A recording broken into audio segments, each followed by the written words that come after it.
हर हर महादेव। सांब सदाशिव सांब सदाशिव सांब सदाशिव सांब सदाशिव। शिव पुराण श्री वायवीय संहिता पूर्वाध। प्रथम अध्याय पुराणों और विद्यावतार का वर्णन। व्यास जी कहते हैं, जो जगत की सृष्टि पालन और संहार करने वाले हैं उन भगवान शंकर को मैं प्रणाम करता हूँ, जिनकी शक्ति अद्वितीय है, जो संसार की हर वस्तु में विद्यमान है अर्थात सर्वव्यापक है। उन विश्वकर्ता अविनाशी भगवान शिव की मैं शरण में हूँ। जब गंगा यमुना और सरस्वती के संगम स्थल प्रयाग में नैमिषारण्य में ऋषि गणों ने यज्ञ का अनुष्ठान किया, तब व्यास मुनि के पुत्र सूत जी उस स्थान पर गए थे। उन्हें वहां देखकर मुनि प्रसन्न हो गए। उन्हें यथा योग्य आसन पर बैठाकर उनका सत्कार और पूजन किया। ऋषिगण बोले, हे सर्वज्ञ सूत जी, आप महर्षि व्यास जी के शिष्य होने के कारण सब कथाओं और रहस्यों को जानते हैं। हम पर कृपा करके हमें भी दिव्य कथा सुनाइए। ऋषिगण की प्रार्थना सुनकर सूत जी ने मन ही मन भगवान शिव एवं देवी पार्वती का स्मरण किया। फिर बोले, हे ऋषिगण, अब मैं आपको पुराणों के प्रकट होने का वृतांत सुनाता हूँ। श्वेत कल्प में वायुदेव द्वारा कहे गए वचन ही न्यास से पूर्ण व शास्त्रों से शोभित होकर पुराण कहे जाते हैं। 4 वेद, 6 शास्त्र, मीमांसा, न्याय, धर्मशास्त्र एवं पुराण आदि 14 विद्याएं हैं। आयुर्वेद, धनुर्वेद, गंधर्व वेद और अर्थशास्त्र से मिलकर ये 18 हो जाती हैं। देवादिदेव भगवान शिव ही इन 18 विद्याओं के उत्पादक हैं। संसार की उत्पत्ति के समय सर्वप्रथम ब्रह्मा जी उत्पन्न हुए, जिन्हें ये 18 विद्याएं प्रदान की। उनकी रक्षा के लिए विष्णु को शक्ति प्रदान की। श्री विष्णु जी ब्रह्मा जी की रक्षा करने वाले मध्य पुत्र हैं। ब्रह्मा के 4 मुखों से 4 वेद उत्पन्न हुए, तत्पश्चात उनके 4 मुखों से शास्त्र उत्पन्न हुए। ब्रह्मा जी के मुख से उत्पन्न हुए इन शास्त्रों को पढ़ना अत्यंत कठिन है, इसलिए मनुष्यगणों को वेदों और शास्त्रों का ज्ञान प्रदान करने हेतु भगवान शिव की कृपा से द्वापर युग में श्री हरि विष्णु के रूप में व्यास जी अवतरित हुए। उन्होंने द्वैपायन नाम से द्वापर में जन्म लिया और वेद व्यास नाम से जग प्रसिद्ध हुए। उन्होंने सभी पुराणों की रचना की। संक्षेप में उन्होंने 4 लाख श्लोकों की रचना की। ब्रह्म, पद्म, विष्णु, शिव, भागवत, भविष्य, नारद, मार्कंडेय, अग्नि, ब्रह्म वैवर्त, लिंग, वराह, वामन, कर्म, मत्स्य, गरुड़, ब्रह्मांड, स्कंद आदि कुल 18 पुराण हैं। शिव पुराण के धर्म तथा विधि के अनुसार पूजन एवं आराधना से सब मनुष्य तथा देवताओं को शिवलोक की प्राप्ति होती है। हर हर महादेव।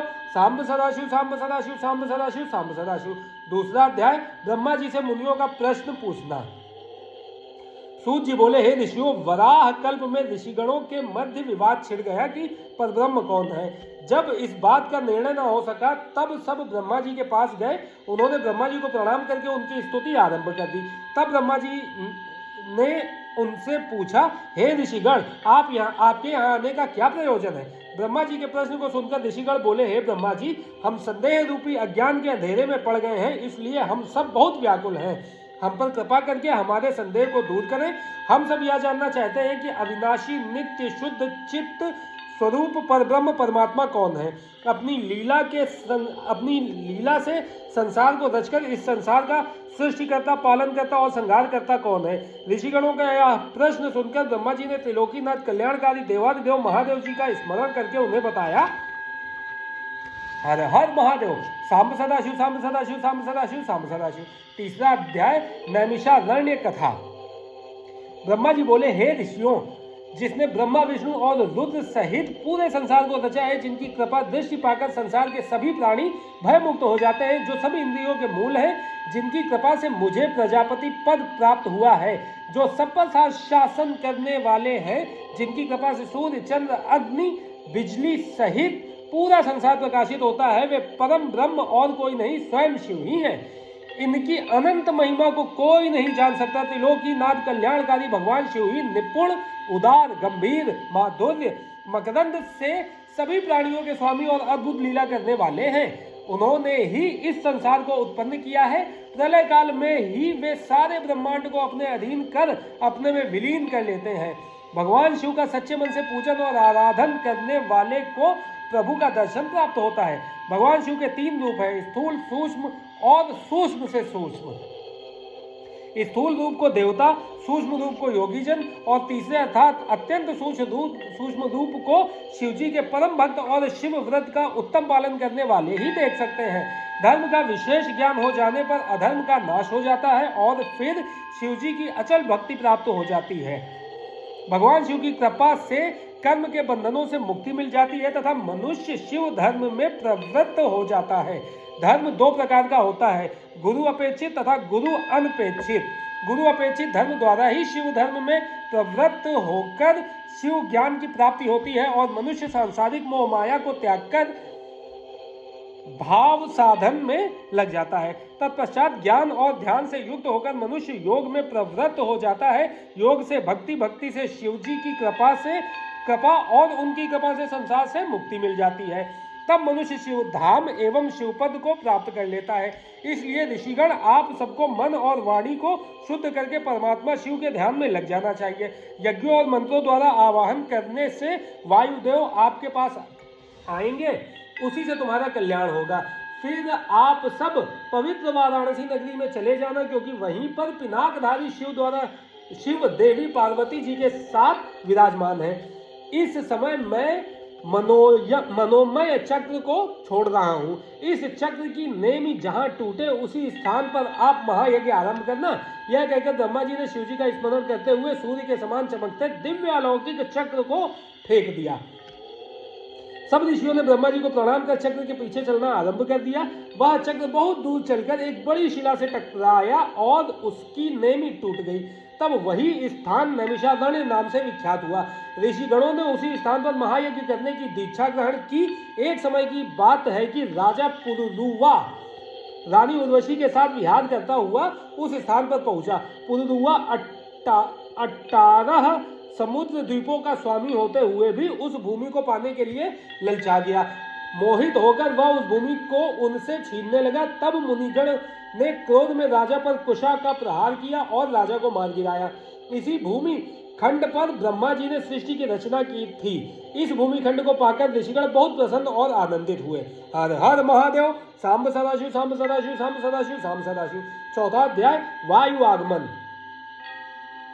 सूत जी बोले, ऋषिगण, उन भाग्यशाली ऋषियों ने नैमिषारण्य क्षेत्र में भगवान शिव को प्रसन्न करने के लिए 10,000 वर्ष तक यज्ञ किया। तब ब्रह्मा जी से प्रेरित होकर वायुदेव ने उन्हें दर्शन दिए। उन्हें अपने सामने पाकर ऋषिगण बहुत प्रसन्न हुए। ऋषिगण ने वायुदेव को उत्तम आसन देकर उनका बहुत आदर सत्कार किया। वायुदेव बोले, ऋषिगण, भगवान शिव की परम कृपा से आपका यज्ञ निर्बाध गति से चल रहा है। कोई राक्षस अथवा महादैत्य यज्ञ में विघ्न नहीं कर रहा है। फिर भी क्या आपको इस यज्ञ में कोई कष्ट हुआ है? आपने शास्त्र स्तोत्र से देवताओं और पितृकर्मों से पितरों को पूजकर यज्ञ को विधि विधान से पूर्ण कर लिया है। तब वायुदेव के इन प्रश्नों का उत्तर देते हुए ऋषिगण बोले, हे वायुदेव, हमने अपने अज्ञान रूपी अंधकार को दूर करने के लिए ब्रह्मा जी की आराधना की थी। तब उन्होंने प्रसन्न होकर हमें इस महायज्ञ को करने के लिए कहा था। उन्होंने ही हमें ब्रह्मा, विष्णु, रुद्र एवं देवों के स्वामी परब्रह्म परमेश्वर कल्याणकारी भगवान शिव को प्रसन्न करने के लिए शिव मंत्र जपने की आज्ञा दी थी। आपके शुभागमन के विषय में भी ब्रह्मा जी ने बताया था। आपने यहाँ पधारकर हमारे महायज्ञ को पूर्ण कर दिया। आपके दर्शन पाकर हम सबका जीवन सफल हुआ और हम सब कृतार्थ हुए। हर हर महादेव। सांब सदाशिव, सांब सदाशिव, सांब सदाशिव, सांब सदाशिव। पांचवा अध्याय, शिव तत्व वर्णन। ऋषि बोले, हे वायुदेव, आप हम सबको यह बताएं कि आपको यह ईश्वरीय ज्ञान कैसे प्राप्त हुआ है, जिनका जन्म अभी तक अप्रकट है। ऐसे ब्रह्मा जी से आपने शिव भाव को कैसे प्राप्त किया? प्रभु, हमारी जिज्ञासा को शांत करें और हमें ज्ञान प्रदान करें। ऋषिगण के वचन सुनकर वायुदेव बोले, हे ऋषिगण, 21वें श्वेत रूप नामक कल्प में ब्रह्मा जी ने ब्रह्मांड की रचना करने के लिए भगवान शिव को प्रसन्न करने हेतु कठोर तपस्या की। तब उनकी कठोर तपस्या से प्रसन्न होकर कल्याणकारी शिव ने उन्हें अपने स्वरूप के दर्शन दिए। तत्पश्चात उन्हें परम शिव तत्व ज्ञान का उपदेश दिया। अपनी तपस्या के प्रभाव से ही मुझे ब्रह्म ज्ञान की प्राप्ति हुई। सर्वप्रथम मुझे पशु पाशुपति संज्ञक ज्ञान प्राप्त हुआ। इस ज्ञान को वस्तु विनाशक माना जाता है। चेतन व प्रकृति दोनों का नायक ज्ञान ही है। पशु पाश एवं पति को तत्वज्ञ कहते हैं। क्षर प्रकृति अक्षर पुरुष और इन दोनों का प्रेरक परमेश्वर है। प्रकृति माया है, माया ही महेश्वर की परम शक्ति है। जीव अपने कर्मों का फल भोगने के लिए ही माया से आच्छादित रहता है।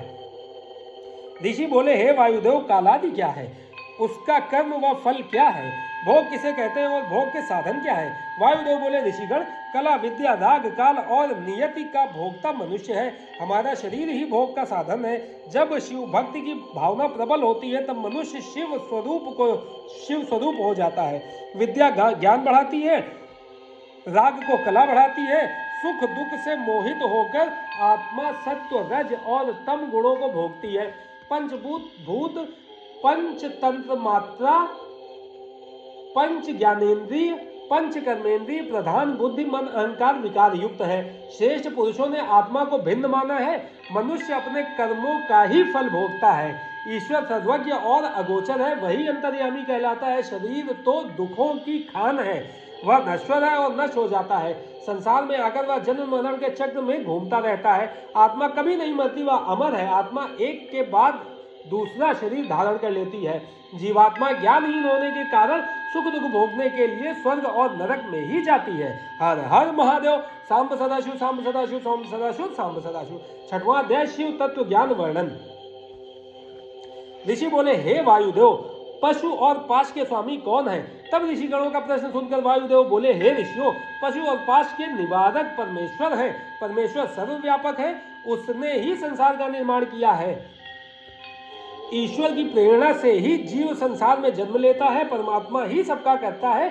जिस प्रकार अंधे मनुष्य को कुछ दिखाई नहीं देता, उसी प्रकार मनुष्य भी परमेश्वर को नहीं देख पाता। पशु एवं पाश को जब ज्ञान प्राप्त होता है कि ब्रह्म ज्ञानियों को मुक्ति मिल जाती है।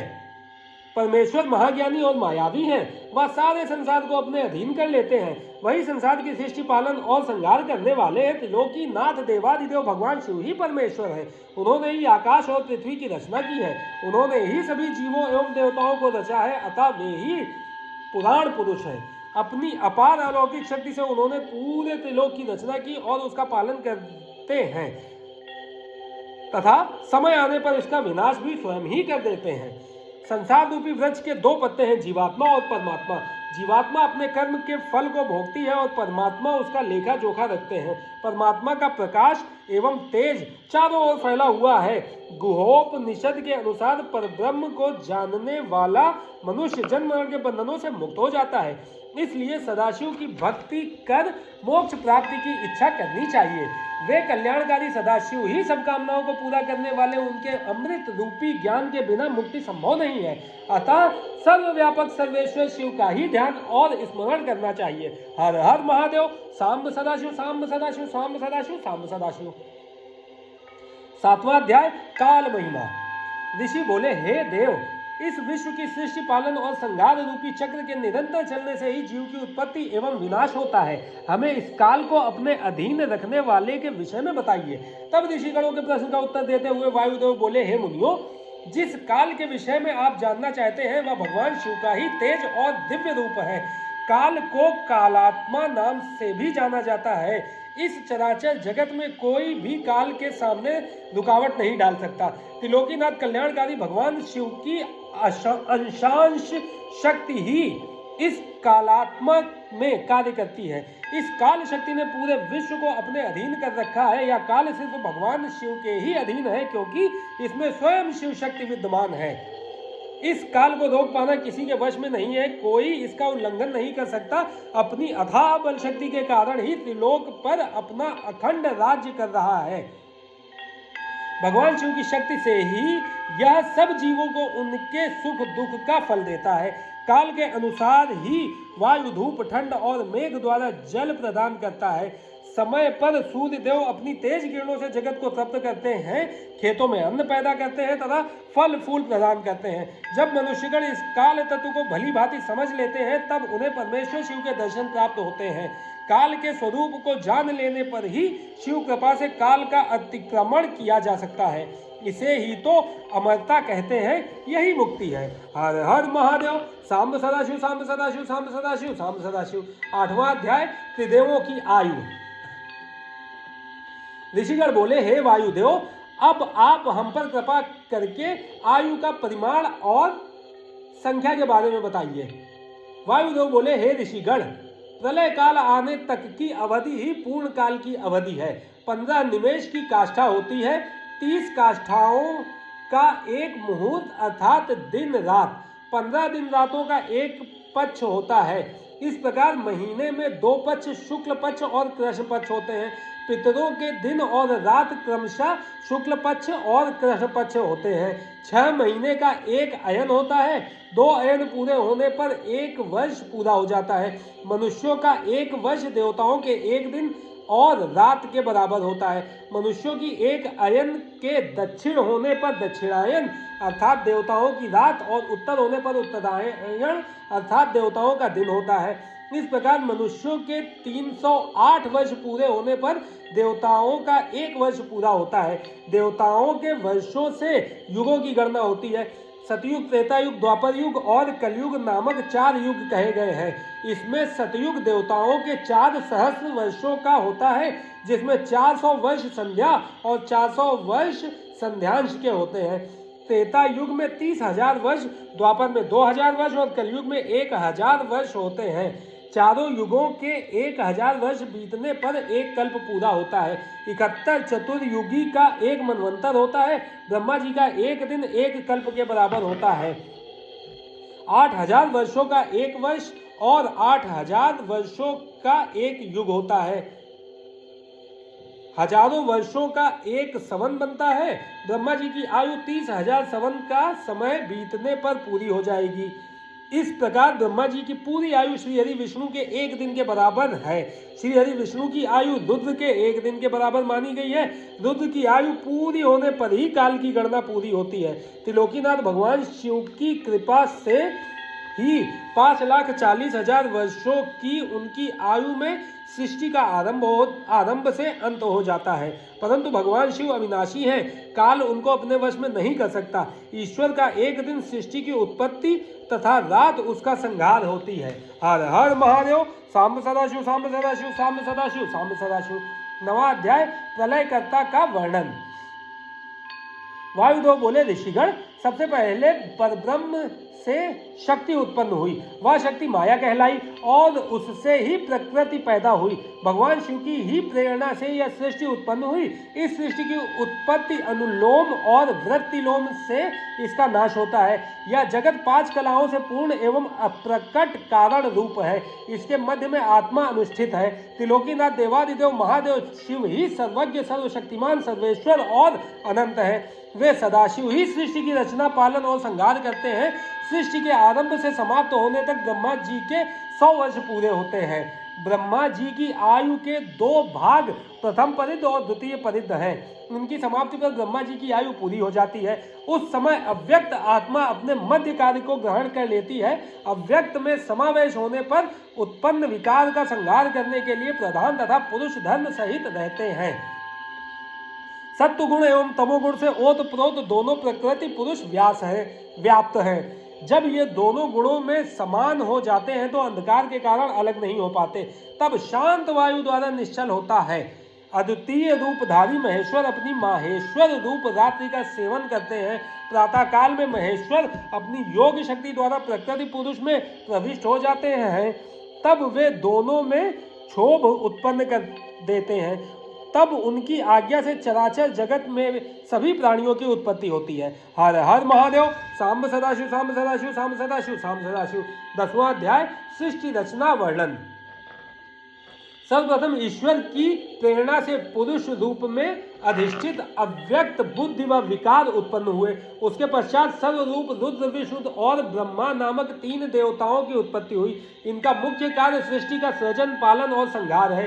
ये ईश्वरत्व युक्त है। एक कल्प समाप्त होने पर जब दूसरा कल्प आरंभ हुआ तब सर्वेश्वर शिव ने सबको सृष्टि के कार्य सौंपे। ये तीनों देवता एक दूसरे से पैदा होकर एक दूसरे को धारण करते हैं। ब्रह्मा, विष्णु और रुद्र एक दूसरे का अनुसरण एवं प्रशंसा करते हैं।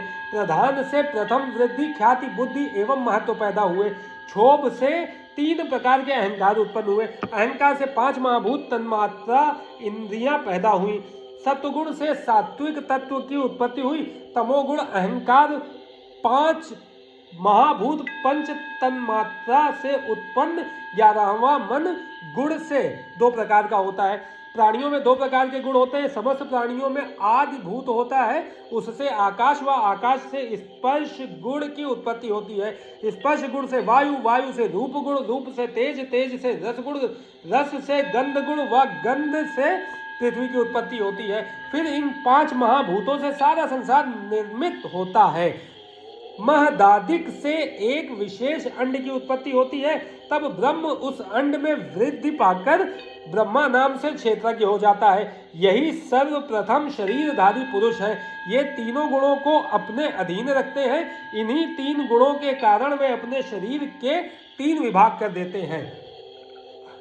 सृष्टि कार्य में ब्रह्मा, पालन में विष्णु एवं संहार कार्य में रुद्र कार्य करते हैं। उस विराट नायक का गर्भ बंधन सुमेरु पर्वत से होता है। समुद्र का जल उसका गर्भाशय एवं इस अंड में लोक निवास करते हैं। इन लोकों में सूर्य, चंद्र, नक्षत्र, वायु का निवास होता है। जल इस अंडे को ढक कर रखता है। जल से 10 गुना तेज, तेज से 10 गुना वायु, वायु से 10 गुना आकाश उस आदि भूत को ढककर रखता है। फिर महतत्वादि को प्रकृति चारों ओर से ढके रहती है। इन 7 आवरणों में अंड रहता है। इस प्रकार ये 8 प्रकृतियां हैं। अव्यक्त द्वारा ही संपूर्ण संसार निर्मित हुआ है और उसी में विलय भी हो जाता है। काल के अधीन गुण भी सम और विषम होते हैं। गुणों की कमी अथवा विशेषता होने पर सृष्टि की रचना होती है और इनका समानत्व होने पर प्रलय हो जाता है। ब्रह्मा की यही योनि है और यह अंड ही ब्रह्मा का निश्चयात्मक क्षेत्र है। प्रकृति सर्वगामिनी है जिसमें सहस्र अंड रहते हैं। उन अंडों में चतुर्मुख विष्णु, ब्रह्मा एवं रुद्र को प्रकृति रचती है। ये तीनों शिवजी की समीपता पाकर स्थिर रहते हैं। व्यक्त से अव्यक्त, अव्यक्त से अंड और अंड से ब्रह्मा उत्पन्न होकर संपूर्ण लोक की रचना करते हैं। सृष्टि की रचना और प्रलय काल में उसका नाश तो परमेश्वर की ही लीला है। हर हर महादेव। सांब सदाशिव, सांब सदाशिव, सांब सदाशिव, सांब सदाशिव। 11वां अध्याय, सृष्टि आरंभ का वर्णन। ऋषिगण बोले, हे वायुदेव, अब आप हम पर कृपा करके हमें मनवंतर, कल्प व प्रतिसर्ग के बारे में बताइए। ऋषिगणों की प्रार्थना सुनकर वायुदेव बोले, सर्वप्रथम ब्रह्मा उत्पन्न होते हैं और उनके एक दिन में 14 मनवंतर पूरे हो जाते हैं। मनवंतर असंख्य हैं। इस समय वराह कल्प है जिसमें 14 मनवंतर हैं। इनमें 7 को स्वयंभूव और 7 को सावर्णिक नाम से जाना जाता है। प्रथम कल्प की समाप्ति पर बहुत प्रलयंकारी भयंकर हवा चली जिसने वृक्षों को उनके स्थानों से उखाड़ फेंका। उस समय तीनों देवताओं के बीच में एक अग्नि देवता प्रकट हुए। उन्होंने अग्नि से सब कुछ जला दिया। तत्पश्चात जले हुए पृथ्वी के भाग को वर्षा से जल में डुबो दिया। जब ब्रह्मा जी ने देखा कि संसार पानी में डूब गया है और संपूर्ण ब्रह्मांड नष्ट हो गया है, चारों ओर अथाह जल दिखाई पड़ रहा है, तब वे भी सुखपूर्वक जल में सो गए। जब सृष्टि का आदि काल होता है उस समय श्रुतियां ईश्वर को जगाती हैं। तब योग निद्रा में सोते हुए दिशाधिपति ब्रह्मा रूप परमेश्वर शिव की सब देवता हाथ जोड़कर स्तुति करते हुए उनसे जागने की प्रार्थना करते हैं। उस समय सबकी प्रार्थना और स्तुति से जागकर परमेश्वर ने योग निद्रा का त्याग किया और जल शैया पर बैठकर चारों ओर देखने लगे। जब उन्हें पृथ्वी के जल में डूबने के बारे में ज्ञात हुआ तब उन्होंने वराह रूप का स्मरण किया। फिर वराह रूप धारण करके उन्होंने समुद्र को झकझोरा और पृथ्वी को वापस लाने के लिए जल के बीच से अंदर चले गए। यह देखकर प्रसन्न देवता उन पर फूलों की वर्षा करने लगे। हर हर महादेव। सांब सदाशिव, सांब सदाशिव, सांब सदाशिव, सांब सदाशिव। 12वां अध्याय, सृष्टि वर्णन। वायुदेव बोले, हे ऋषिगण, ब्रह्मा जी को सृष्टि की चिंता हुई और तपोमय मोह पैदा होने से अंधेरा छा गया। उस समय आत्मा वाली सृष्टि पैदा हुई। पर ऐसी सृष्टि देखकर ब्रह्मा जी व्याकुल हो गए और उन्होंने दूसरी सृष्टि की रचना की। यह सृष्टि पक्षियों की थी और पैदा होते ही कुमार्ग पर पड़ गई।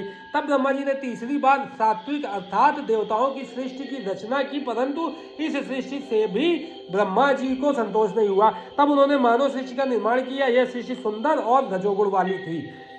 ब्रह्मा जी द्वारा रचित प्रथम सृष्टि महत, दूसरी भूत सृष्टि, तीसरी वैकारिक इंद्रिय प्राकृतिक सृष्टि कहलाई। चौथी सृष्टि मुख्य, पांचवी वक्त स्रोत, छठी ऊर्ध्व स्रोत से देव सृष्टि, सातवीं मानव सृष्टि, आठवीं सृष्टि अनुग्रह वाली, नौवीं कुमार सृष्टि कहलाई। सर्वप्रथम ब्रह्मा जी ने सनक, सनंदन, सनातन, सनत कुमार तथा ऋभु मानस पुत्र पैदा किए। ये सभी योग मार्गगामी हुए। इस प्रकार जब सृष्टि की वृद्धि ना हुई तब दुखी होकर ब्रह्मा जी ने तपस्या करनी आरंभ कर दी, परंतु जब बहुत समय बीत जाने पर भी कोई फल न मिला तब ब्रह्मा जी क्रोधित हो गए। क्रोधाधिक्य के कारण उनकी आंखों में आंसू आ गए, जिससे भूत प्रेत पैदा होने लगे। यह सब देखकर दुखी ब्रह्मा जी ने देह त्याग दी। तब ब्रह्मा जी को प्रसन्न करने हेतु भगवान रुद्र उनके मुख से पैदा हुए। भगवान रुद्र ने अपने शरीर से 11 स्वरूप पैदा कर दिए और उन्हें प्रजा रचने की आज्ञा दी। यह सुनकर सभी रुद्र रोते हुए वहां से भागने लगे। तत्पश्चात महेश्वर ने ब्रह्मा जी को पुनर्जीवित कर दिया। ब्रह्मा जी ने रुद्र से प्रश्न पूछा कि आप कौन हैं? तब रुद्र बोले, मैं ही परब्रह्म परमेश्वर हूँ और तुम्हारी इस सृष्टि में तुम्हारे पुत्र के रूप में जन्मा हूँ। अब आप अपनी इस सृष्टि की रचना को पूर्ण कीजिए। यह सुनकर ब्रह्मा जी बहुत प्रसन्न हुए। वे शिव नामाष्टक का जाप करते हुए रुद्र की स्तुति करने लगे और प्रार्थना करने लगे कि सृष्टि निर्माण के कार्य में आप मेरे सहायक बने। जब रुद्रदेव ने अपनी सहमति दे दी तब ब्रह्मा जी ने अपने मन में मरीचि आदि 12 पुत्र पैदा किए। इनमें देवताओं और क्रियात्मक महर्षियों के 12 वंश मिले। तत्पश्चात ब्रह्मा के मुख से देवता, गले से पितर, जांघों से दैत्य, गर्भ से मानव, उपस्थेंद्रिय से राक्षस पैदा हुए। ये निशाचर राक्षस बलवान थे। फिर यज्ञ, भूत और गंधर्व की उत्पत्ति हुई। ब्रह्मा जी की दोनों काखों से पक्षी, वक्ष से अन्य पक्षी, मुख से बकरी, पांव से घोड़े, हाथी, शलभ, मृग, ऊंट, खच्चर, नेवले आदि ने जन्म लिया। ब्रह्मा जी के पूर्व मुख से गायत्री, दक्षिण मुख से यजुर्वेद, पश्चिम मुख से सामवेद, उत्तर मुख से अथर्ववेद की उत्पत्ति हुई। फिर देह द्वारा इनके अनेक भेद हो गए और ये अपने काम में लग गए। सब अपने कर्मों के अनुसार जन्म मृत्यु के चक्र में पड़कर फल भोगने लगे। सभी प्राणियों के कर्मों के अनुसार उन्हें सुख, दुख, धन, आय, व्यय, संपत्ति आदि की प्राप्ति हुई। युग एवं समय के अनुसार ही प्राणियों के गुण, कर्म व स्वभाव होते हैं। हर हर महादेव। सांब सदाशिव, सांब सदाशिव, सांब सदाशिव, सांब सदाशिव। 13वां अध्याय ब्रह्मा विष्णु की सृष्टि का वर्णन। ऋषि बोले, हे वायुदेव, सृष्टि का आरंभ होने पर पहले महेश्वर ब्रह्मा और विष्णु को उत्पन्न करते हैं, फिर अपनी लीला के अनुसार संसार की रचना करते हैं, फिर प्रलय आने पर सबका विनाश कर देते हैं। इस अनुसार तो महेश्वर ही सर्वशक्तिमान है। फिर वे ब्रह्मा जी के पुत्र किस प्रकार हो सकते हैं? कृपा कर हमारे इस संदेह को दूर कीजिए। ऋषियों के वचन सुनकर वायुदेव बोले, हे मुनियों, महेश्वर ने इस सृष्टि के निर्माण, पालन और संहार के लिए ब्रह्मा, विष्णु और रुद्र को उत्पन्न किया। यह सब तो उनकी लीलाएं हैं जो कि विभिन्न कल्पों में बदलती रहती हैं। किसी कल्प में ब्रह्मा, विष्णु और रुद्र को उत्पन्न करते हैं तो किसी में विष्णु ब्रह्मा और रुद्र को प्रकट करते हैं। किसी कल्प में तीनों एक दूसरे को प्रकट करते हैं। मेघवाहन कल्प में श्री हरि विष्णु ने मेघ रूप में 10,000 वर्षों तक पृथ्वी को धारण किए रखा। तब प्रसन्न होकर महेश्वर ने विष्णु जी को अव्यय शक्ति प्रदान की। यह देखकर ब्रह्मा जी के मन में ईर्ष्या उत्पन्न हो गई।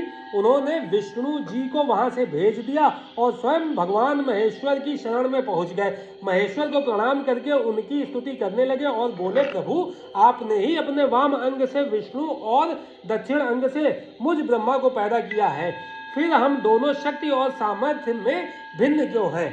क्या विष्णु मुझसे अधिक आपके भक्त हैं? भगवान, कृपा कर इस अंतर को दूर करें। ब्रह्मा जी की प्रार्थना और स्तुति से प्रसन्न होकर महेश्वर ने उन्हें विष्णु जी के समान शक्ति प्रदान कर दी। प्रसन्न होकर ब्रह्मा जी विष्णु जी के पास पहुंचे। उस समय विष्णु जी क्षीर सागर में योग निद्रा में शयन कर रहे थे। ब्रह्मा जी ने उन्हें योग निद्रा से जगाने का बहुत प्रयत्न किया, परंतु वे ना जागे। तब क्रोधित होकर ब्रह्मा जी विष्णु जी की शैया पर चढ़कर उन्हें अपनी छाती से लगाने लगे। उसी समय विष्णु जी वहां से अंतर ध्यान हो गए। जब लक्ष्मी जी को विष्णु जी कहीं न दिखाई दिए तो वे भी अंतर ध्यान हो गई। तब ब्रह्मा जी की भ्रकुटियों के मध्य से विष्णु जी प्रकट हो गए और फिर उनमें द्वंद्व युद्ध होने लगा। यह सब भगवान शिव भी बिना प्रकट हुए देखने लगे, परंतु जब ब्रह्मा विष्णु का युद्ध किसी भी तरह समाप्त नहीं हुआ तब वे उन दोनों के मध्य प्रकट हो गए। शिव जी की कृपा से उन दोनों के क्रोध का निवारण हो गया। हर हर महादेव। सांब सदाशिव सांब सदाशिव सांब सदाशिव सांब सदाशिव। 14वां अध्याय रुद्र की उत्पत्ति। वायुदेव बोले, हे ऋषिगण, जब ब्रह्मा जी ने विभिन्न कल्पों में यह देखा कि मेरे द्वारा रचित इस सृष्टि का विकास नहीं हो रहा है, अर्थात वह बढ़ नहीं रही है, तब वे बहुत दुखी हुए। तब उनका दुख मिटाने के लिए महेश्वर की इच्छा से काल स्वरूप रुद्र भगवान ब्रह्मा के पुत्र के रूप में जन्मे। ब्रह्मा जी की प्रार्थना पर उन्होंने ब्रह्मा जी द्वारा रचित इस सृष्टि का विस्तार करना चाहा। ऐसा सोचकर रुद्रदेव ने अपने जटाधारी स्वरूप जैसे अनेक रुद्र प्रकट कर दिए। वे संख्या में अधिक होने के कारण पूरे विश्व पर छा गए। वे सभी रूप में बहुत भयानक थे। इस भयानक स्वरूप वाले रुद्रों का रूप देखकर ब्रह्मा जी बहुत चिंतित हो गए और हाथ जोड़कर महेश्वर से बोले, हे देवादिदेव, ये आप क्या कर रहे हैं? हमें भयानक सृष्टि की रचना नहीं करनी है, हमें तो साधारण प्रजा की रचना करनी है जो पैदा होती रहे और मरती भी रहे। ब्रह्मा जी के इन वचनों को सुनकर त्रिलोकीनाथ भगवान शिव हंसने लगे और बोले, ब्रह्मा जी, मैं तो ऐसी ही सृष्टि की रचना कर सकता हूँ। यदि तुम्हें यह नापसंद है तो तुम स्वयं अपनी इच्छा के अनुसार प्रजा की रचना करो। यह कहकर कल्याणकारी भगवान शिव सृष्टि की रचना के कार्य से मुक्त होकर वहां से चले गए। हर हर महादेव। सांब सदाशिव सांब सदाशिव सांब सदाशिव सांब सदाशिव। 15वां अध्याय शिव शिवा की स्तुति। वायुदेव बोले, हे ऋषिगण, शिव जी के वहां से चले जाने के पश्चात ब्रह्मा जी ने स्वयं सृष्टि की रचना की, परंतु उस सृष्टि में प्रजा की वृद्धि नहीं हो रही थी। सृष्टि में वृद्धि न होती हुई देखकर ब्रह्मा जी भी बहुत दुखी हुए। तब वे अपने आराध्य भगवान शिव और देवी शिवा की तपस्या करने लगे। ब्रह्मा जी की कठोर तपस्या से प्रसन्न होकर शिव जी ने उन्हें दर्शन दिए। ब्रह्मा जी ने उन्हें सृष्टि में प्रजा की वृद्धि न होने के विषय में बताया। भगवान शिव और देवी पार्वती ने मिलकर उनकी समस्या का निवारण किया। शिव जी ने उन्हें अपने अर्धनारीश्वर स्वरूप के दर्शन कराए। भगवान शिव के अर्धनारीश्वर स्वरूप के दर्शन कर ब्रह्मा जी की प्रसन्नता का कोई ठिकाना न रहा। वे हाथ जोड़कर भगवान शिव शिवा की स्तुति करने लगे। ब्रह्मा जी बोले, हे देवादिदेव भगवान शिव, हे जगदम्बा माँ पार्वती, आप अमोघ लीलाएं करने वाले हैं, आपका वैभव निराला है। मैं आपकी शरण में आया हूँ, कृपा कर मुझ दीन पर अपनी कृपा दृष्टि करें। इस प्रकार ब्रह्मा जी भगवान शिव शिवा की अनेकों स्तोत्रों से स्तुति करने लगे। हर हर महादेव। सांब सदाशिव सांब सदाशिव सांब सदाशिव सांब सदाशिव। 16वां अध्याय मैथुनी सृष्टि की उत्पत्ति। वायुदेव बोले, हे ऋषिगण, जब ब्रह्मा जी ने विभिन्न स्तोत्रों से स्तुति की और भगवान शिव शिवा को प्रसन्न कर लिया, तब शिव जी बोले, ब्रह्मा देव, मैं आपकी मनोकामना अवश्य पूर्ण करूंगा। तब शिव जी ने अर्धनारीश्वर स्वरूप से देवी महेश्वरी को अलग कर दिया। साक्षात देवी जगदम्बा को अपने सामने पाकर ब्रह्मा जी ने उनसे प्रार्थना की। ब्रह्मा जी बोले, हे देवी भगवती, मैंने मन द्वारा देवताओं और ऋषियों की रचना की, परंतु मेरे द्वारा रचित सृष्टि का विस्तार नहीं हो रहा है, इसलिए मैं मैथुनी सृष्टि रचना चाहता हूँ। यह तभी संभव हो सकता है जब सृष्टि में नारी का भी अंश हो। मुझ पर कृपा कर आप मेरे पुत्र प्रजापति दक्ष की पुत्री के रूप में जन्म लें और सृष्टि को वृद्धि प्रदान करें। ब्रह्मा जी की प्रार्थना से संतुष्ट होकर देवी ने अपनी भ्रकुटियों के मध्य से एक शक्ति उत्पन्न की। देवी ने उस शक्ति को ब्रह्मा जी की इच्छा पूरी करने का आदेश प्रदान किया और स्वयं महेश्वर जी में समा गई। तब भगवान महेश्वर अंतर्ध्यान हो गए। इस प्रकार ब्रह्मा जी को ब्रह्म रूप शक्ति प्राप्त हुई। उस शक्ति ने ब्रह्मा जी की इच्छा के अनुसार दक्ष के घर में जन्म लिया। तभी से मैथुनी सृष्टि का आरंभ हुआ। हर हर महादेव। सांब सदाशिव सांब सदाशिव सांब सदाशिव सांब सदाशिव। 17वां अध्याय मनु की सृष्टि का वर्णन।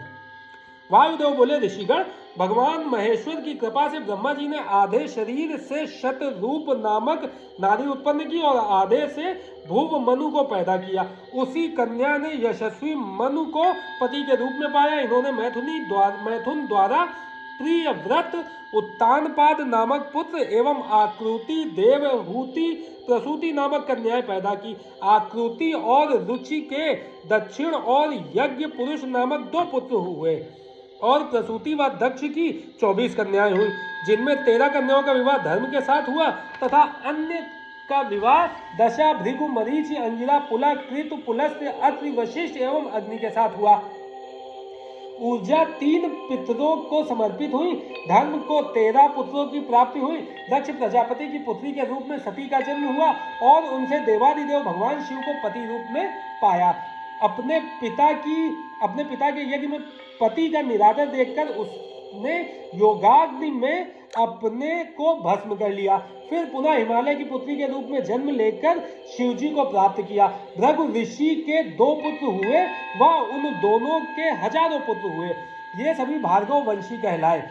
ऋषि मरीचि को पौर्णमास नामक पुत्र की प्राप्ति हुई और इनका बहुत बड़ा वंश हुआ। इसी वंश में कश्यप ऋषि पैदा हुए। अंगिरा ऋषि के 2 पुत्र व 4 पुत्रियां हुई और उनकी बहुत सी संतानें हुई। पुलस्त्य के अग्निपुत्र पैदा हुए और इसी वंश की संतानें पौलस्त्य कहलाई। इसी प्रकार कर्दम, वालखिल्य, अत्रि एवं मुनि वशिष्ठ के सैकड़ों अरब संख्या में संतानें हुई। ब्रह्मा जी के मानस पुत्र रुद्र के पुत्र अग्नि को पावन, पवमान, शुचि पुत्र हुए और इनके 49 पुत्र हुए। ये नित्य नैमित्तिक एवं काम्य होने के कारण रुद्र परायण है। इसलिए अग्नि में होम की गई वस्तु रुद्र देव को प्राप्त होती है। पितृवंश के वसंत आदि 6 ऋषि पितरों के स्थान हैं। अग्निस्वंत, अज्यवान और यज्ञवान बहिषद है। स्वधा से मैना नामक पुत्री हुई जिसका विवाह गिरिराज हिमालय से हुआ। उनके मैनाक और क्रौंच नामक 2 पुत्र एवं उमा एवं पतित पावनी गंगा नामक 2 पुत्रियां हुई। भगवान रुद्र के शाप से चाक्षुष मनवंतर में दक्ष प्रजापति इनके पुत्र हुए। इस प्रकार मैंने धर्म आदि के वंश का वर्णन आपसे संक्षेप में किया। हर हर महादेव। सांब सदाशिव, सांब सदाशिव, सांब सदाशिव, सांब सदाशिव। 18वां अध्याय, दक्ष का शाप। वायुदेव बोले, हे ऋषिगण, एक बार की बात है, सभी देवता और ऋषि मुनि भगवान शिव के दर्शनों के लिए कैलाश पर्वत पर गए। उस समय देवादिदेव महादेव जी देवी सती के साथ सिंहासन पर विराजमान थे। उसी समय दक्ष भी अपनी पुत्री से मिलने के लिए कैलाश पर्वत पर पहुंचे, परंतु देवी सती को अपने पिता के आगमन का ध्यान नहीं रहा। इसी कारण दक्ष क्रोधित हो उठे और उन्होंने महायज्ञ में अपनी पुत्री सती और भगवान शिव को आमंत्रित नहीं किया। देवर्षि नारद घूमते घूमते कैलाश में पहुंचे और देवी सती को उनके पिता के यज्ञ के विषय में बताया। उन्होंने देवी सती को यह भी कहा कि दक्ष ने इस यज्ञ में सभी ऋषि मुनियों एवं देवताओं को आमंत्रित किया, परंतु आपको और भगवान शिव को नहीं बुलाया। यह सुनकर देवी सती को बहुत दुख हुआ। उन्होंने भगवान शिव से अपने पिता द्वारा किए जा रहे यज्ञ में जाने की आज्ञा मांगी। शिव ने सती को बहुत समझाया कि बिना बुलाए उनका अपने पिता के घर जाना भी व्यवहार की दृष्टि से उचित नहीं है, लेकिन सती ने तो वहां जाना ठान लिया था। वह शिव का अपमान करने के लिए अपने पिता को भी दंडित करना चाहती थी। तब वे अपने पति की आज्ञा लेकर नंदी पर सवार होकर अपने पिता के यज्ञ में पहुंची। यज्ञ में सती को देखकर उनके पिता को बहुत क्रोध आया। सती बोली, हे पिताजी, मैं आपकी कन्या हूँ, आपने मुझे यज्ञ में क्यों नहीं बुलाया? मेरे पति शिव तो सबके स्वामी है, यह चराचर जगत उन्हीं की अनुकंपा से चलता है। उन्हें तो आपने पूछा भी नहीं। आपने उनका अपमान करके अच्छा नहीं किया। देवी सती के वचन सुनकर दक्ष अत्यंत क्रोधित होकर बोले, मेरी अन्य सभी कन्याएं व उनके पति सुपात्र एवं पूजनीय हैं। सब देवता तथा ऋषि मुनि भी पूजनीय हैं, इसलिए वे सब यज्ञ में आमंत्रित किए गए हैं, परंतु तुम और तुम्हारा पति इस यज्ञ में आने योग्य नहीं है। अपने पिता के ऐसे वचन सुनकर सती को बहुत दुख हुआ और वे बोली, शिव निंदा सुनना शिव द्रोह करना है, मैं अपने पति की निंदा नहीं सुन सकती। यह कहकर उन्होंने योगाग्नि में अपने शरीर को भस्म कर दिया। उधर जब शिव जी को पता चला कि उनकी पत्नी का यज्ञ में अपमान हुआ, तब उन्होंने दक्ष को शाप दे दिया। उसी शाप के फलस्वरूप चाक्षुष मनवंतर में दक्ष प्रचेता के पुत्र के रूप में जन्मे और दक्ष के अन्य जमाता वैवस्वत मनवंतर में भी वरुण देहधारी के रूप में पैदा हुए। हर हर महादेव। सांब सदाशिव, सांब सदाशिव, सांब सदाशिव, सांब सदाशिव। 19वां अध्याय, वीरगढ़ का यज्ञ में जाना। ऋषिगण बोले, हे वायुदेव, प्रजापति दक्ष तो धर्म के कार्य में लगकर महायज्ञ कर रहे थे, फिर भगवान शिव ने उनका यज्ञ क्यों भंग किया? कृपा कर इस कथा को बताइए। तब ऋषि गणों की जिज्ञासा शांत करने के लिए वायुदेव बोले, हे ऋषियों, गिरिराज हिमालय की तपस्या के फलस्वरूप देवी जगदम्बा ने उनके घर में जन्म लिया और श्री पार्वती का विवाह भगवान शिव से हो गया। प्रजापति दक्ष ने अश्वमेध यज्ञ का आयोजन किया। उस यज्ञ में वसु, मरुद्गण, अश्विनी कुमार, पितर, आदित्य, विष्णु आदि सभी देवता एवं ऋषि मुनियों को आमंत्रित किया, परंतु भगवान शिव को नहीं बुलाया। जब परम शिव भक्त दधीचि ने उस यज्ञ में शिवजी को उपस्थित नहीं देखा, तब उन्हें ज्ञात हुआ कि शिवजी को निमंत्रित नहीं किया गया है। वे क्रोधित होकर बोले, इस यज्ञ में जगत के स्वामी भगवान शिव को क्यों आमंत्रित नहीं किया गया? वह पूजनीयों के भी पूजनीय है, फिर तुम उनका पूजन क्यों नहीं कर रहे हो? दधीचि ऋषि के इन वचनों को सुनकर दक्ष बोले, हे ब्रह्मर्षि, यहाँ 11 रुद्र तो उपस्थित हैं और अन्य रुद्रों को हम नहीं जानते।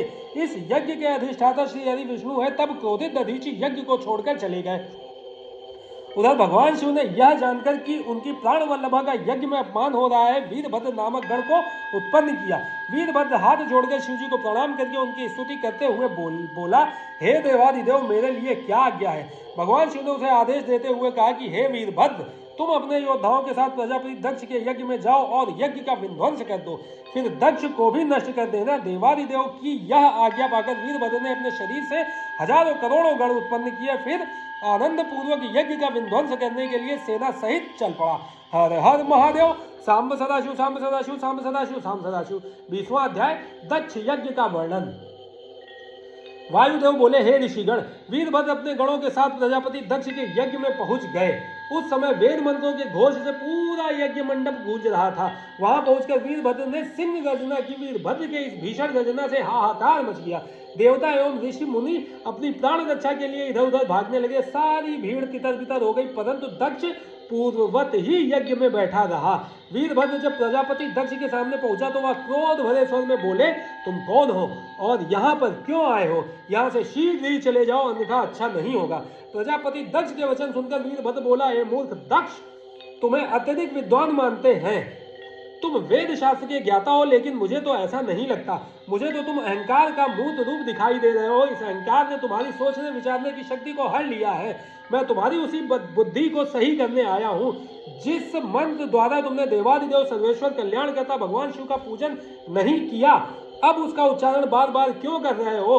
फिर वह फुफकारता हुआ विष्णु जी एवं अन्य देवताओं की ओर मुख करके बोला, क्या तुम देवताओं की भी मति मारी गई है या तुम्हें भी अपने बल का अभिमान हो गया है जो त्रिलोकीनाथ भगवान शिव का अनादर देखकर भी चुपचाप मूर्ख दर्शक बने खड़े हो? दक्ष को समझाने की जगह तुम भी उसकी हाँ में हाँ मिला रहे हो। यहाँ मैं तुम्हारा घमंड नष्ट करने के लिए ही आया हूँ। यह कहकर वीरभद्र ने अपनी आंखों से अग्नि प्रकट की, जिससे यज्ञ मंडप जलने लगा। उसने वहां उपस्थित सभी यज्ञकर्ताओं को रस्सी में बांध दिया। यज्ञ पात्र तोड़ डाले। वीरभद्र के अन्य गण देवताओं को मारने लगे और यज्ञ भूमि में उपद्रव करने लगे। उन्होंने पूरा यज्ञ तहस नहस कर दिया। सभी अपनी प्राण रक्षा के लिए इधर उधर भागने लगे। हर हर महादेव। सांब सदाशिव, सांब सदाशिव, सांब सदाशिव, सांब सदाशिव। 21वां अध्याय, श्री हरि विष्णु एवं वीरभद्र का युद्ध। वायुदेव बोले, हे मुनियों, वीरभद्र एवं उनके गणों का उपद्रव देखकर सभी देवता भयभीत होकर इधर उधर भागने लगे, परंतु वीरभद्र का संकेत समझकर उनके गणों ने सभी को चारों ओर से घेर लिया। सब भागने में असमर्थ थे। वीरभद्र हाथों में त्रिशूल लेकर सब देवताओं पर प्रहार कर रहे थे। वीरभद्र ने सरस्वती की नासिका, अदिति का हाथ, अग्नि की बाहु, भग देव की आंखें, पूषा के दांत तोड़कर घायल कर दिया। इस प्रकार का दृश्य देखकर सभी भयभीत हो गए थे। दक्ष ने श्री हरि विष्णु से यज्ञ की रक्षा करने की प्रार्थना की। तब भगवान विष्णु वीरभद्र के साथ युद्ध करने के लिए आगे आए। तभी वीरभद्र के सामने एक दिव्य रथ आ गया। उसी समय शंख बजने लगे।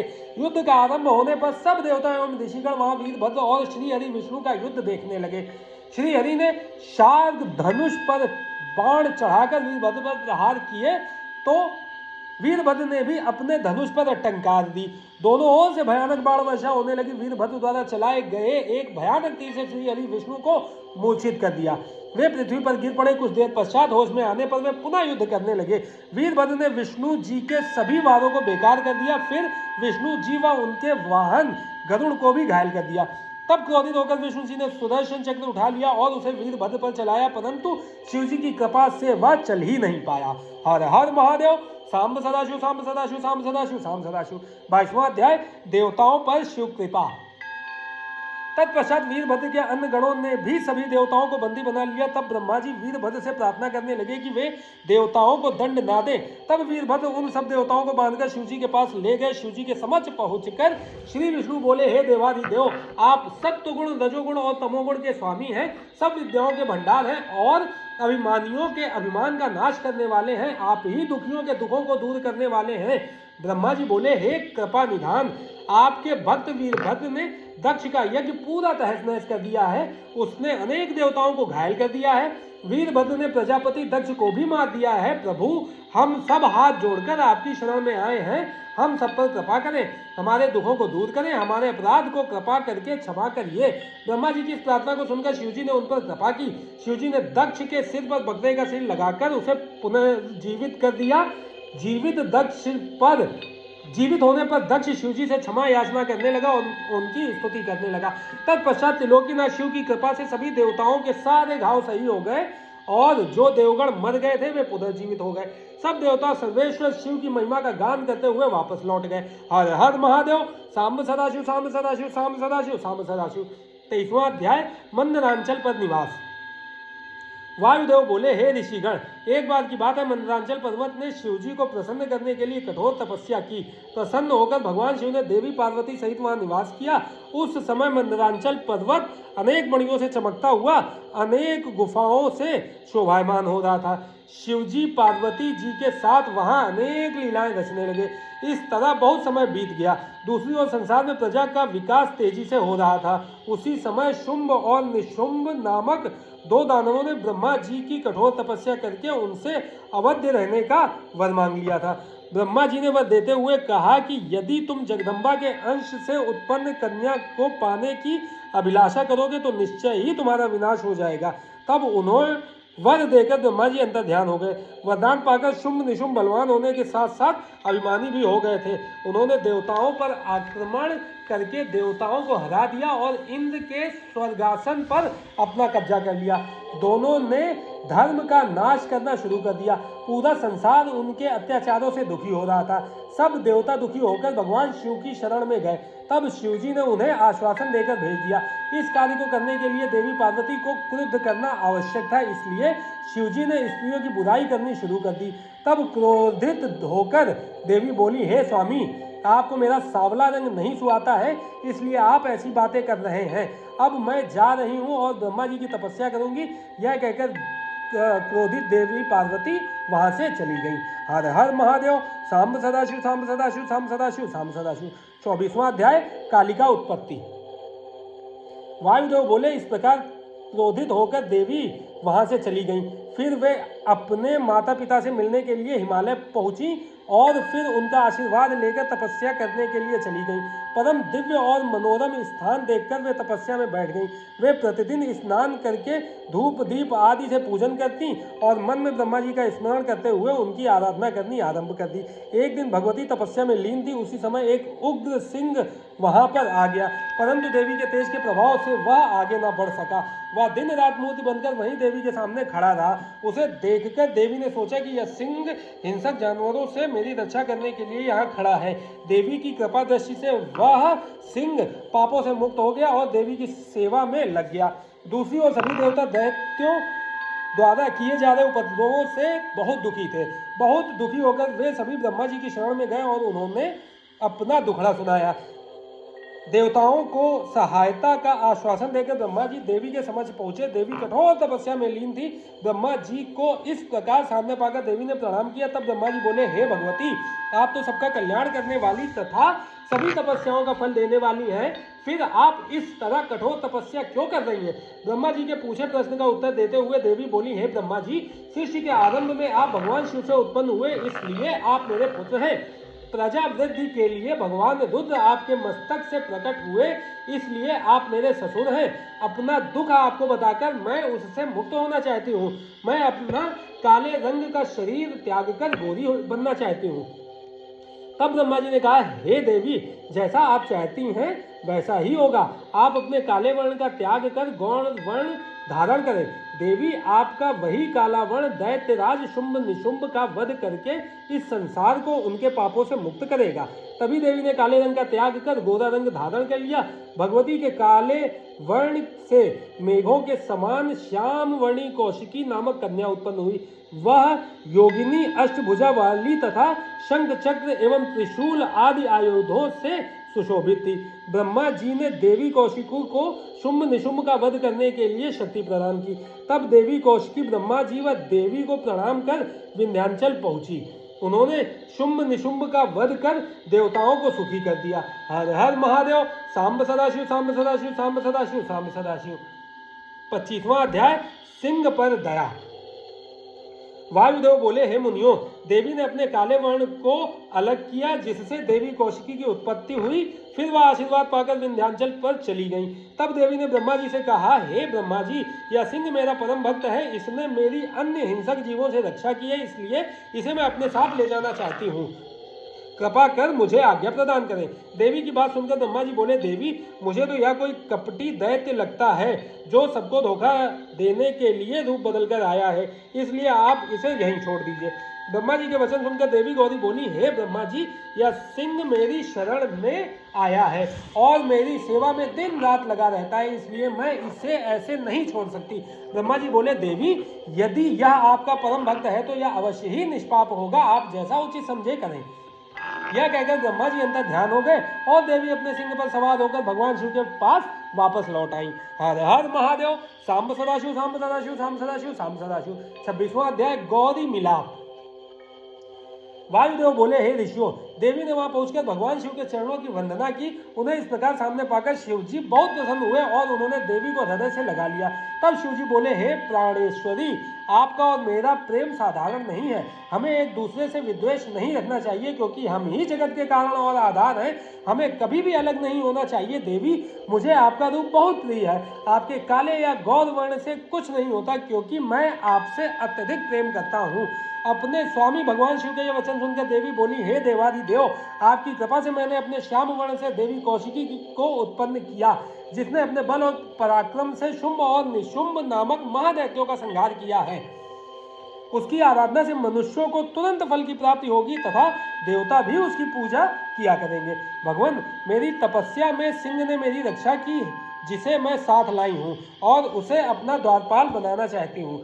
देवी भगवती की प्रार्थना सुनकर भगवान शिव ने सिंह को द्वारपाल नियुक्त कर दिया। देवी ने सुंदर वस्त्र आभूषणों से श्रृंगार करके अपने स्वामी के समीप आसन ग्रहण किया। वे भगवान शिव के साथ ऐसी सुशोभित हो रही थी मानो आभा चंद्र के सौंदर्य को निखार रही हो और संध्या ने सूर्य का आलिंगन कर लिया हो। हर हर महादेव। सांब सदाशिव, सांब सदाशिव, सांब सदाशिव, सांब सदाशिव। 27वां अध्याय, सोम अमृत अग्नि का ज्ञान। वायुदेव बोले, हे ऋषिगणों, भगवान शिव का रूप तेज युक्त होने के कारण अग्नि समान है और देवी गौरी का रूप शांत अमृत के समान चंद्र रूप है। शांतमय इस तेज में अमृत ही अमृत है। यह विद्या एवं फल रस सभी प्राणियों में विद्यमान है। सूर्य रूप और अग्नि रूप के कारण तेज दो प्रकार का होता है। जल रूप और सोम रूप के कारण रस वृत्ति दो प्रकार की होती है। विद्युत रूप वाला तेज है और मधुरता रस है। तेज और रस सभी चराचर जीवों में होता है। अमृत की उत्पत्ति अग्नि से होती है, इसलिए सुख की कामना के लिए अग्नि में अमृत की आहुति दी जाती है। हवि के लिए अन्न होता है और अन्न वृद्धि के लिए वर्षा होती है, तभी हवि वृत्ति देने वाली कही जाती है। अग्नि तथा अमृत संसार को धारण किए हैं। अग्नि जलकर सोम रूपी अमृत तक पहुंच जाती है, इसलिए कालाग्नि नीचे जलाई जाती है और ऊपर से शक्ति सोममय अमृत टपकाती है। संसार के नीचे शक्ति है और ऊपर सदाशिव विद्यमान है। ये दोनों ही संसार को चलाने वाले हैं। एक बार इसी अग्नि ने संसार को जलाकर भस्म कर दिया था, इसलिए यह भस्म अग्नि वीर्य कहलाई। इस भस्म में अग्नि मंत्र बोलकर स्नान करने वाला मनुष्य सांसारिक बंधनों से शीघ्र ही मुक्त हो जाता है। हर हर महादेव। सांब सदाशिव, सांब सदाशिव, सांब सदाशिव, सांब सदाशिव। 28वां अध्याय, 6 मार्गों का वर्णन। वायुदेव बोले, हे ऋषिगण, भगवान शिव और देवी पार्वती का रूप प्राकृतिक एवं मूर्त दो प्रकार का है। स्थूल चिंता रहित और सूक्ष्म चिंता सहित है। सब कार्यों को पूर्ण करने की शक्ति प्रकृति के पास है। इसे परमादेवी कुंडलिनी माया कहा जाता है। यह 6 मार्गों वाली है, जिनमें 3 शब्द हैं और 3 उनके अर्थ हैं। ये परा प्रकृति के भेद हैं। सांख्य योग्य सब कलाओं में परिपूर्ण है। 6 भागों में विभक्त या पराशक्ति भाव सत्व और शिव तत्व से व्याप्त है। शक्ति से आरंभ करके पृथ्वी तक सभी शिव तत्व से ही उत्पन्न हुए हैं। जिस प्रकार घड़ा मिट्टी से बना होता है, उसी प्रकार हर वस्तु का निर्माण शिव तत्व से हुआ है। 5 तत्वों से शुद्ध होने पर प्राण शिव तत्व के उत्तम स्थान को पा लेता है। विद्या कला से विश्वेश्वर की शुद्धि होती है। ऊर्ध्व मार्ग से शांति कला शुद्ध होती है। संसार का आधार रूप होकर जो शक्ति आज्ञा परा शैवी चित्र रूपा परमेश्वरी देवी है, उसे त्रिलोकीनाथ भगवान शिव ने संपूर्ण जगत में स्थिर कर रखा है। भगवान शिव पुरुष हैं और शक्ति स्त्री हैं। ये दोनों परस्पर पति पत्नी हैं, परंतु कई विद्वान इन्हें एक रूप ही मानते हैं। पराशक्ति शिव जी की आज्ञा से 3 गुण वाली है और कार्य के भेद 3 प्रकार के होते हुए 6 मार्ग में विभक्त हो जाते हैं। ये शब्द व अर्थ रूप है तथा पूरे संसार में व्याप्त है। हर हर महादेव। सांब सदाशिव, सांब सदाशिव, सांब सदाशिव, सांब सदाशिव। 29वां अध्याय, महेश्वर के सगुण और निर्गुण भेद। ऋषि बोले, हे वायुदेव, भगवान शिव तो अत्यंत अद्भुत लीलाएं रचने वाले हैं। शिव शक्ति का क्रीड़ा प्रकृति का खेल है। सभी देवता दानव और मनुष्य देवादिदेव महादेव की कृपा के वश में हैं, जबकि वे स्वच्छंद और वैभव संपन्न हैं। भगवान शिव तो सर्वेश्वर है। ये कला रहित निर्गुण है तो कला सहित सगुण है। ब्रह्मा से लेकर मनुष्य और दानव आदि सभी अपने कर्मों के अधीन है। सब जन्म लेते और सबकी मृत्यु निश्चित है। भगवान शिव सब पर कृपा करने वाले तथा दुष्टों को उनके दुष्कर्मों का दंड देने वाले हैं। अपराध के कारण ही ब्रह्मा जी का 5वां सिर काटा गया था। श्री हरि विष्णु के पैरों के नीचे दबाया गया था। विष्णु जी की आज्ञा पाकर शिव निंदा करने वाले प्रजापति दक्ष को वीरभद्र ने दंड दिया था। कामदेव भी शिव क्रोध के कारण भस्म हुए। भगवान शिव और देवी पार्वती ने मिलकर अनेक लीलाएं रची। भगवान शिव ने लोक कल्याण के लिए पतित पावनी श्री गंगा जी को अपनी जटाओं में धारण किया। देवादिदेव महादेव और देवी को एक दिव्य रूप बालक की प्राप्ति हुई। उसे पाकर शिवजी और पार्वती बहुत प्रसन्न हुए, परंतु देवेंद्र की प्रार्थना करने पर अपने पुत्र को महादैत्य तारकासुर के साथ युद्ध करने भेज दिया। शिव पार्वती के पुत्र को आशीर्वाद देते हुए क्रौंच मेमिनी नामक अमोघ शक्ति प्रदान की। अपने माता पिता के आशीर्वाद से बालक ने तारकासुर का वध कर दिया। अपने परम भक्त ब्रह्मचारी मार्कंडेय जी को अकाल मृत्यु से बचाकर चिरंजीव बना दिया। परमात्मा शिव सगुण और निर्गुण दोनों स्वरूप वाले हैं। हर हर महादेव। सांब सदाशिव, सांब सदाशिव, सांब सदाशिव, सांब सदाशिव। 30वां अध्याय, ज्ञानोपदेश। वायुदेव बोले, हे मुनियों, सज्जनों को सिर्फ भगवान शिव से ही प्रीति रखनी चाहिए, किसी अन्य से नहीं। भगवान शिव तो सर्वज्ञता है। उनका अनादर करने वाले मनुष्य को संसार में कहीं भी सुख प्राप्त नहीं हो सकता। हम परमात्मा की साकार व निराकार मूर्ति दोनों की आराधना करते हैं, परंतु निराकार मूर्ति का ध्यान नहीं किया जा सकता। इसलिए शिव मूर्ति उसका साकार शिव रूप है। साधना के द्वारा ही ईश्वर का साक्षात्कार होता है। मूर्ति का चेतन रूप परमात्मा है, जो अगाध श्रद्धा भाव से प्रसन्न होकर दर्शन देने वाले हैं। आत्मा को सांसारिक मोह माया से शिव तत्व ही मुक्त कराता है। सुख दुख तो कर्मों का फल है। ज्ञान द्वारा ही इंद्रियों का निग्रह होता है तथा भक्ति द्वारा सिद्धि प्राप्त होती है। आराधना साहस में वृद्धि करती है। ईश्वर की इच्छा को सर्वोच्च माना गया है और सभी को उसी मार्ग का अनुसरण करना चाहिए। श्रेष्ठ कार्य करना हमारा कर्तव्य है। हमें अपने आराध्य का सदा पूजन करना चाहिए। त्रिलोकीनाथ कल्याणकारी भगवान शिव के संयोग से आत्मा शुद्ध हो जाती है। अज्ञानी भगवान शिव की भक्ति करके अपनी आत्मा के अंधकार को दूर करते हैं। भगवान शिव की प्रेम रूपी लौ मनुष्य को शिव रूप कर देती है। क्षमा, चतुरता, मित्रता के संयोग से मानसिक वृत्ति गुण और दोष का कारण होती है। संसार से मुक्ति की कामना करने वाले अनुग्रह को अपनाते हैं। भगवान शिव अपने भक्तों पर सदा कृपा करते हैं। वे अपने भक्तों की सभी कामनाओं को पूरा करते हैं। जीव इस संसार में परतंत्र होकर अनेक दुखों को भोगता है, परंतु शिव जी की कृपा से ही वह स्वतंत्र हो जाता है।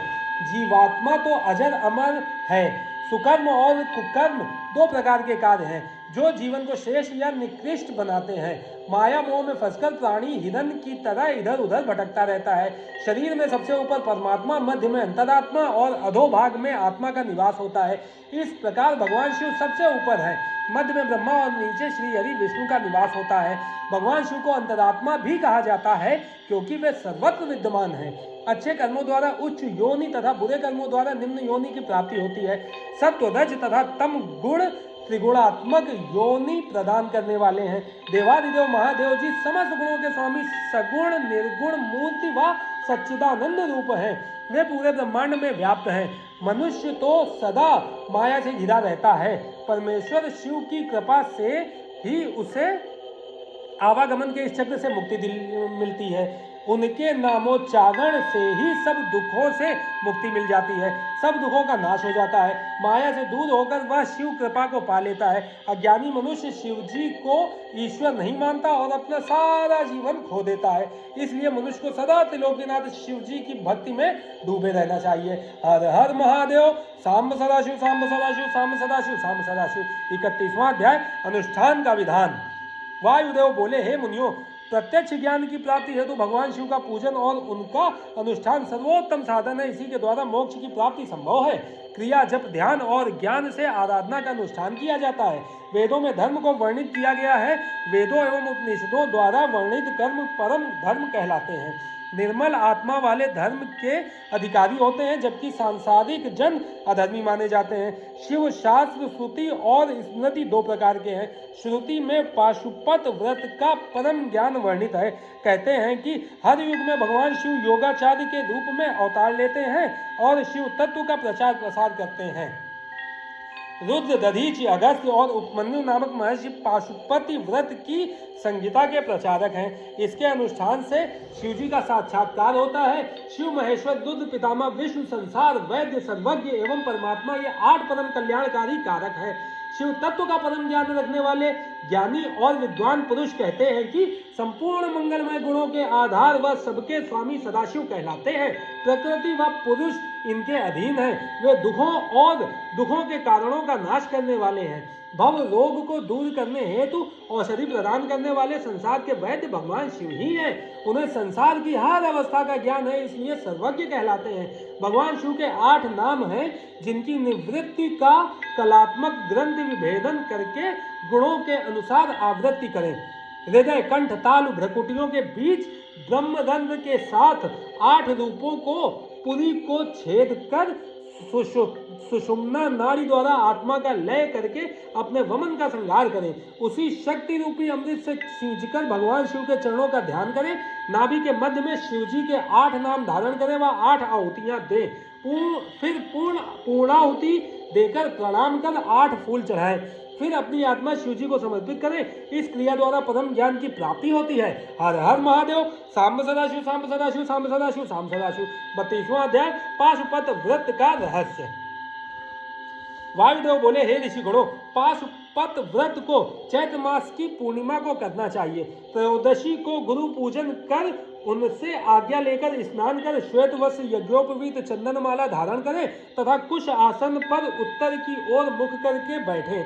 हाथ में कुशा लेकर 3 बार प्राणायाम करें और भगवान शिव और देवी पार्वती का ध्यान करें। इच्छानुसार व्रत करने की अवधि का संकल्प लें। विधि पूर्वक हवन हेतु अग्नि स्थापना कर उसमें समिधा और चरु की आहुतियां देने से सारे पाप नष्ट हो जाते हैं।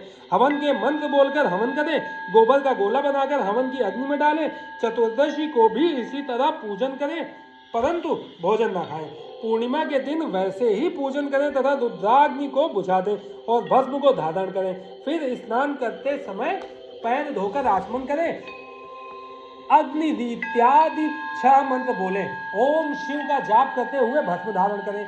प्रायुष जमदग्नि मंत्र का जाप करते हुए मस्तक पर त्रिपुंड लगाएं। ऐसा करने से मनुष्य पशुत्व से मुक्त हो जाता है। सोने का अष्टबल का आसन बनाएं। धन न होने पर कमलासन बनाकर उस पर पंचमुख शिवलिंग की स्थापना करें।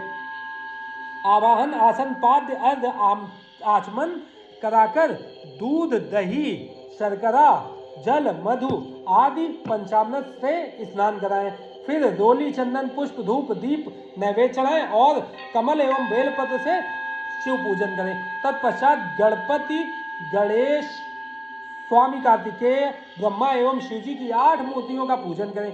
फिर सभी अस्त्रों सहित अनुचरों, दिक्पाल, मरीच एवं ब्रह्मा जी के मानस पुत्रों व गुरुजनों का पूजन करें। दूध व फल ग्रहण करें, भोजन ना करें। भूमि पर ही सोएं। आधा नक्षत्र, पूर्णमासी, अमावस्या, चतुर्दशी एवं अष्टमी को उपवास करें।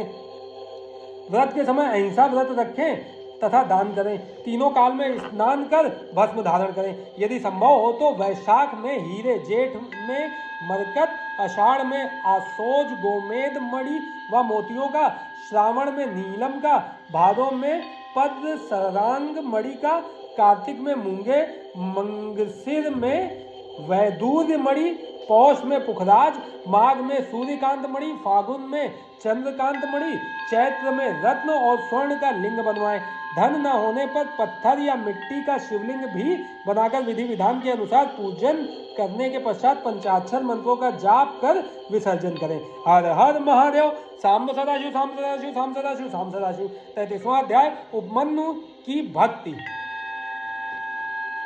ऋषिगणों ने वायुदेव से पूछा, हे वायुदेव, आप हमें भगवान शिव के परम भक्त उपमन्यु की भक्ति के विषय में बताइए। वायुदेव बोले, हे मुनियों, उपमन्यु बचपन से ही परम तपस्वी हुए हैं। उपमन्यु परम तपस्वी व्याघ्रपाद मुनि के पुत्र थे। भगवान शिव की परम भक्ति के कारण ही इन्हें शिव पुत्र कार्तिक एवं गणेश के समान शास्त्रों एवं ज्ञान की प्राप्ति हुई। उपमन्यु अभी छोटे बच्चे थे। उनकी माँ उनके पीने के लिए दूध का प्रबंध भी नहीं कर पाती थी। एक दिन जब उपमन्यु दूध पीने के लिए हट करने लगे तो माँ ने भुने पिसे अनाज का आटा घोल कर दिया। उपमन्यु ने उसे पीने से मना कर दिया। वह जान चुका था कि उसकी माँ दूध के नाम पर जो दे रही है वह दूध नहीं है। उपमन्यु ने कहा, यह दूध नहीं है माँ, मुझे दूध चाहिए, मैं दूध ही पीऊंगा। अपने पुत्र की बातें सुनकर माता की आंखों में आंसू आ गए और वह बोली, पुत्र, शिव भक्ति के बिना किसी भी वस्तु की प्राप्ति नहीं होती। इस संसार में सब कुछ उन्हीं की इच्छा से होता है। भला हम वनों में रहने वालों को दूध कहाँ से मिलेगा? तुम रोना बंद करो, इससे मुझे दुख पहुंचता है। तब अपनी माता के इस प्रकार के वचनों को सुनकर वह बालक उपमन्यु बोला, माते, मैं शिव जी को प्रसन्न करके ही दूध प्राप्त करूंगा। तब माता बोली, बेटा, भगवान शिव तो सर्वत्र विद्यमान है, वे ओम नमः शिवाय मंत्र द्वारा प्रसन्न होते हैं। माता ने समझाकर उपमन्यु को शांत कर दिया, परंतु बालक का जिज्ञासु मन शांत न हुआ। उसने अपने मन में शिवजी के दर्शन करने का निश्चय कर लिया था। उस रात जब वह अपनी माता के साथ सोया हुआ था, तभी उसकी आंख खुली और उसे लगा जैसे शिवजी उसे बुला रहे हैं। वह रात को ही घर से निकल गया। बालक ओम नमः शिवाय का जाप करता हुआ वनों में चला गया। उसे ना तो वन में भटक जाने का भय था, ना ही किसी हिंसक पशु द्वारा खा लिए जाने की चिंता थी। उसके मन में तो उस समय सिर्फ और सिर्फ भगवान शिव के साक्षात्कार का ही संकल्प था। चलते चलते ही रास्ते में उसे एक शिवालय दिखाई दिया। बालक उपमन्यु ने शिवालय में प्रवेश किया और ओम नमः शिवाय का जाप करते हुए शिवजी की मूर्ति से लिपट गया। मूर्ति से लिपटकर वह रोता रहा। इस प्रकार 3 दिन बीत गए। बालक बेहोशी में भी शिव मंत्र का जाप करता रहा। एक पिशाच ने उस बालक को बेहोश देखा तो वह अपनी भूख शांत करने के लिए उसे उठा ले गया, परंतु शिव कृपा से एक सांप ने आकर पिशाच को डस लिया। जब वह होश में आया तो अपने को शिव मूर्ति के सामने ना पाकर वह दुखी हुआ। हर हर महादेव। सांब सदाशिव, सांब सदाशिव, सांब सदाशिव, सांब सदाशिव। 24वां अध्याय उपमन्यु की कथा। वायुदेव बोले, हे ऋषिगणों, बालक उपमन्यु रोते हुए भगवान शिव को ढूंढने लगा। उस समय वह भूख और प्यास से व्याकुल था। भगवान शिव ने जब दिव्य दृष्टि से देखा कि उनका परम भक्त उपमन्यु उनके दर्शनों के लिए भटक रहा है तो वे तुरंत उठकर जाने लगे। तभी देवी पार्वती जी उन्हें रोककर पूछने लगी, स्वामी, आप कहाँ जा रहे हैं? तब शिव जी बोले, देवी, मेरा भक्त उपमन्यु मुझे पुकार रहा है। उसकी माँ भी रोती हुई उसे ढूंढ रही है, मैं वहीं जा रहा हूँ। शिव जी यह बता ही रहे थे कि सब देवता वहां पहुंचे। उन्होंने भगवान शिव पार्वती को प्रणाम किया और उनसे संसार में अमंगल कारक दुर्भिक्ष का कारण पूछा। तब शिव जी ने उन्हें बताया कि उपमन्यु की तपस्या पूरी हो चुकी है और मैं उसे ही वर देने जा रहा हूँ। तुम लोग अपने अपने स्थान को जाओ। यह कहकर शिव जी देवराज इंद्र का रूप धारण करके ऐरावत हाथी पर सवार होकर बालक उपमन्यु के पास गए। उपमन्यु ने हाथ जोड़कर देवेंद्र को प्रणाम किया। तब इंद्र के रूप में शिवजी बोले, बालक, हम तुम्हारे तब से प्रसन्न हैं, मांगो क्या मांगना चाहते हो। उपमन्यु बोला, हे देवेंद्र, आप मुझे भगवान शिव में भक्ति और श्रद्धा प्रदान कीजिए। यह सुनकर इंद्र रूपी शिव जानबूझकर अपनी निंदा करने लगे। यह सुनकर बालक उपमन्यु को क्रोध आ गया और उसने उन्हें उसी वक्त वहां से चले जाने के लिए कहा। उपमन्यु की शिव भक्ति से प्रसन्न होकर शिवजी ने उन्हें साक्षात दर्शन दिए। शिवजी को सामने पाकर उपमन्यु उनके चरणों में गिर पड़ा और उनकी स्तुति करने लगा। तब उसे गोद में लेकर शिवजी बोले, उपमन्यु, मैं तुम्हारी भक्ति से बहुत प्रसन्न हूँ। मेरी कृपा से तुम्हारे सभी कष्ट दूर हो जाएंगे, तुम्हारा परिवार धनी हो जाएगा तथा तुम्हें दूध, घी और शहद आदि वस्तुओं की कोई कमी नहीं रहेगी। फिर शिव पार्वती ने उपमन्यु को अविनाशी ब्रह्म विद्या रिद्धि सिद्धि प्रदान की और उन्हें पाशुपत व्रत का तत्व ज्ञान दिया और सदा यौवन संपन्न रहने का आशीर्वाद प्रदान किया। भगवान शिव के आशीर्वादों को पाकर उपमन्यु कृतार्थ हो गया और बोला, हे देवादिदेव महादेव कल्याणकारी सर्वेश्वर, आप मुझे अपनी भक्ति का वर प्रदान करें। मेरी प्रीति आप में सदा बनी रहे। मैं संसार में आपकी भक्ति का ही प्रचार प्रसार करूं। शिवजी ने प्रसन्न होकर कहा, बालक, जैसा तुम चाहोगे वैसा ही होगा, तुम्हारी सभी कामनाएं पूर्ण होंगी। यह कहकर शिवजी देवी पार्वती सहित अंदर ध्यान हो गए और उपमन्यु प्रसन्नता पूर्वक घर लौट आया। श्री वायवीय संगीता संपूर्ण। हर हर महादेव। सांब सदाशिव, सांब सदाशिव, सांब सदाशिव, सांब सदाशिव।